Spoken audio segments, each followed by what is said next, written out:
Hey Hawkers, the boys have another huge game in the context of the rest of the season on Sunday. We will be travelling up to Perth to take on the West Coast Eagles at Optus Stadium.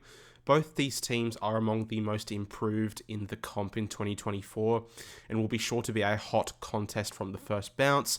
Let's get into this preview and suss how we can come away with the dub at a ground where we haven't won at since 2019.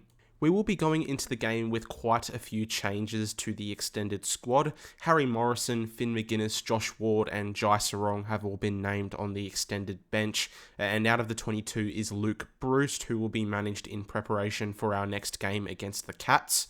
Now, Harry Morrison has been named on the wing to start, but these lineups are never a sure thing. Last week, Bruce was named on the field when teams were released, but ended up being the sub. I do see McGuinness being named, though.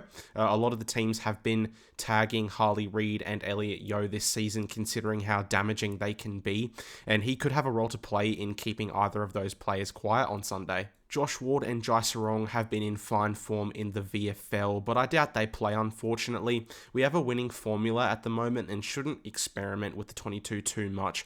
Ward is definitely the more likely of those two to play, considering the form of our key defenders at the moment. I don't think there's a spot in the team for Sarong at the moment, unfortunately. The Eagles have a few huge key ins for their 22. They regain the services of the impressive young gun in Harley Reid, who will prove to be a handful to keep quiet. If he gets up and about, the crowd will get involved and really loud. Could put some pressure on our players. And not to mention Tim Kelly as well. He has cut us up in the past in both Eagles and Geelong colours, so we will need to be mindful of him as well. The experienced Andrew Gaff will also make a return, though he's in the twilight of his career and won't impact the game anywhere near the level of the aforementioned players. In terms of their exits to the team, not much, but Jack Petrocelli missing the game through injury. The story coming into this game will be Tyler Brockman lining up against his former club. There won't be any bad blood here, though. He was homesick and struggled to adjust to the rigours of playing at the top level away from his family. But aside from that, this is going to be a much tighter contest than what some Hawks fans may think. The Eagles were pretty impressive last week against Essendon. They were right in the game until the last quarter where the Bombers ran away with it. The main takeaway out of last round was how competitive the Eagles were in the midfield despite not having Reid or Kelly. And now that they have those key players returning on Sunday, we actually have a weaker looking midfield on paper. They beat the Bombers in clearance quite convincingly and were able to get out the front of stoppages with ease for most of the game. And we've been exposed in this fashion in the past, particularly early on in the season.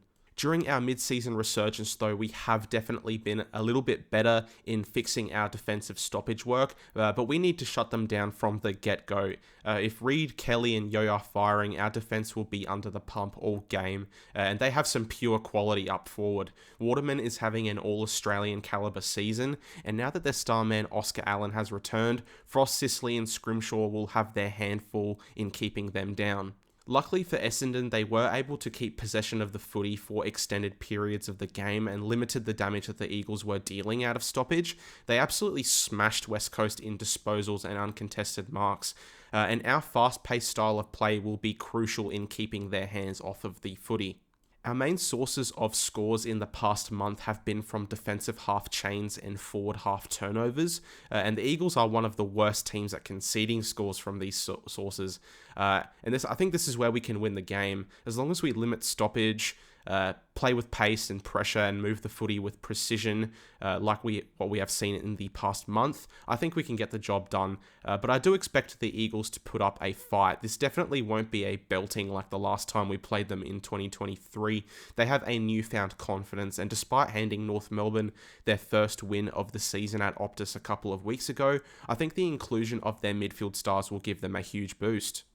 For my prediction, I'm going to tip us by 20 points. I do expect it to be a close game for 2 or 3 quarters, but we have seen the Eagles fall away late in recent weeks. They're also prone to having poor starts as well, and we have been punishing teams that have even been slightly off the pace, so they will need to be at their absolute best to beat us. Whether or not our bye round has zapped our momentum like a few other teams this season, we won't know until Sunday, unfortunately. If we can get over the line here, it will go a long way for our our finals chances. Assuming the Pies can win at Gold Coast Fortress up in Queensland, Essendon get the job done against an out-of-form Geelong, and Brisbane continue their fine form against a lacklustre Melbourne team at the Gabba, we will draw level with teams currently in 6th to 8th. All I will say to those doubting is watch this space. I genuinely feel something coming with this team, and others should start to take us more seriously.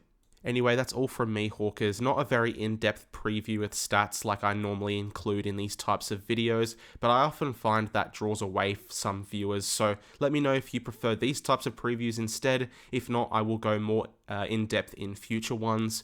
Hopefully the boys can get the job done. We really should win this game based off current form, but I'm still nervous. This is definitely a game that West Coast will feel they can win and come into with real confidence. But if we repeat what we've been dishing up in the past couple of months, we will come away with the dub, no questions asked. We just need to turn up in the first place. I'll see you guys in the review video next week. Let's hope it's on a positive note. Peace out, Hawkers. Have a great weekend.